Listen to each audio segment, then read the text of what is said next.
Doctor कुछ advance level के test भी करवाने को कह सकते हैं। तो यूरिन में लिपिड की मात्रा भी बढ़ जाती है। हमारे यहाँ पर भी किडनी का जो समस्या है बहुत तेजी से बढ़ती चली जा रही है। प्रोटीन की लीकेज के कारण यूरिन में छाग बन जाती है।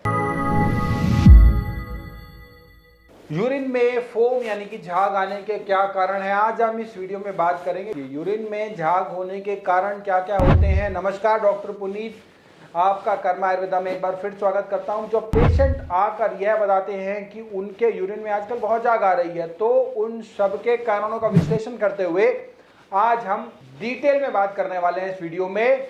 देखें पेशाब में झाग को होने का सबसे बड़ा कारणों में क्या क्या हो सकते हैं। एक एक कारण पे आज हम डिटेल में बात करेंगे कि क्या क्या रीजंस होते हैं फोम आने के, झाग आने के। जिसमें सबसे पहला कारण मैं आपको बताना चाहूँगा कि जब भी यूरिन में प्रोटीन की लीकेज हो रही होती है, किडनी अगर ढंग से काम नहीं कर पा रही, उसकी कार्य क्षमता बहुत ड्रॉप हो गई है, क्रेटिनिन का लेवल काफ़ी बढ़ गया है, और जिसके कारण किडनी का जीएफआर कम हो जाने के कारण उसकी फिल्ट्रेशन कैपेसिटी में बहुत फर्क पड़ जाता है, और प्रोटीन जो है वो बॉडी से बाहर निकलकर झाग के रूप में यूरिन में दिखाई देने लगता है। हमारी किडनी में जो छन्नी होती है ना, जिसमें फिल्ट्रेशन की प्रक्रिया चलती है, उनको हम ग्लोमेरुलाई बोलते हैं। जिसमें से जब प्रोटीन लीक करने लगता है तो वह यूरिन के साथ शरीर से बाहर आने लगता है, जिसके कारण बहुत सारी झाग बन जाती है। इस प्रॉब्लम को नेफ्रोटिक सिंड्रोम का नाम दिया गया है, जिसमें प्रोटीन काफी लीक करता है। प्रोटीन की लीकेज के कारण यूरिन में झाग बन जाती है। दूसरा कारण यूरिन में झाग आने का होता है डायबिटीज, क्योंकि डायबिटीज पेशेंट में अगर बहुत समय से हो, अगर डायबिटीज लंबे टाइम से चल रही है तो डायबिटिक नेफ्रोपैथी भी बन सकती है। डायबिटीज जो है वो किडनी को जाकर डैमेज करती है, क्योंकि खून जो है वो गाढ़ा होता चला जाता है, और किडनी डायबिटिक नेफ्रोपैथी में प्रोटीन के लीकेज होने की संभावना यूरिन में काफी ज्यादा बढ़ जाती है। नेक्स्ट कारण जो है वो है यूरिन इन्फेक्शन, जिसमें यूरिन में ब्लड आना। जब यूरिन में काफ़ी ज़्यादा इन्फेक्शन या पस सेल्स होते हैं तो यूरिन में प्रोटीन की मात्रा बढ़ जाती है, और इन्फेक्शन के कारण कई बार लिपिड भी कई बार पाए जाते हैं यूरिन में।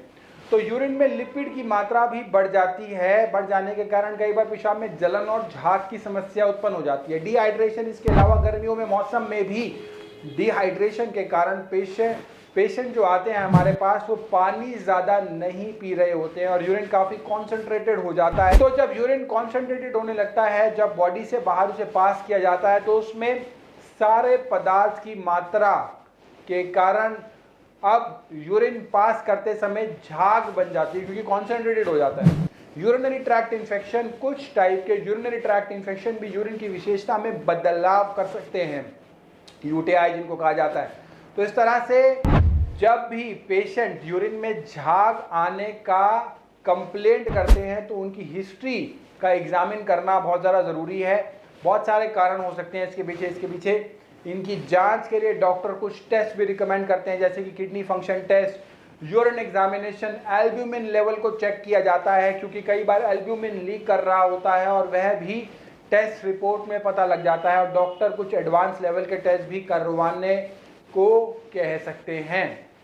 अगर आपको रिपोर्ट में क्लियर हो पा रहा है कि झाग बनने का क्या कारण है, एल्ब्यूमिन लीक कर रहा होता है, वह भी टेस्ट रिपोर्ट में पता लग जाता है, और कई बार एनालिसिस करने के बाद कारण का पता चलता है कि वो डायबिटीज़ है या कोई और प्रॉब्लम है, या ब्लड, या कई बार हाइपरटेंशन की वजह से भी हो सकता है, या फैमिली हिस्ट्री कितनी है उसके पीछे। उसके बाद टेस्ट के रिपोर्ट के आधार पर झाग बनने के कारणों को समझने पर उसके अनुसार ही उपचार जो है वो किया जाता है। आयुर्वेद में भी हमारे यहाँ पर भी किडनी का जो समस्या है बहुत तेजी से बढ़ती चली जा रही है, क्योंकि हम देख रहे हैं डायबिटीज बहुत तेजी से बढ़ रही है, ब्लड प्रेशर जो है वो बहुत तेजी से बढ़ रहा है। इसीलिए किडनी की समस्या, इनके साइड इफेक्ट, इनके कॉम्प्लिकेशन के कारण जो किडनी समस्या डेवलप हो रही है वो बहुत तेजी से बढ़ रही है। लेकिन आज हमने एक नहीं, सैकड़ों नहीं, हजारों की संख्या में ऐसे मरीज है जिनमें हमने साबित करा है कि किडनी का ट्रीटमेंट जो है वो संभव है, जीएफआर बढ़ाना संभव है, क्रेटिनिन लेवल को रिड्यूस करना संभव है, अगर डिसिप्लिन में सब चीजें फॉलो की जाए। तो डायलिसिस और ट्रांसप्लांट के अलावा भी उपाय जो है वो संभव है।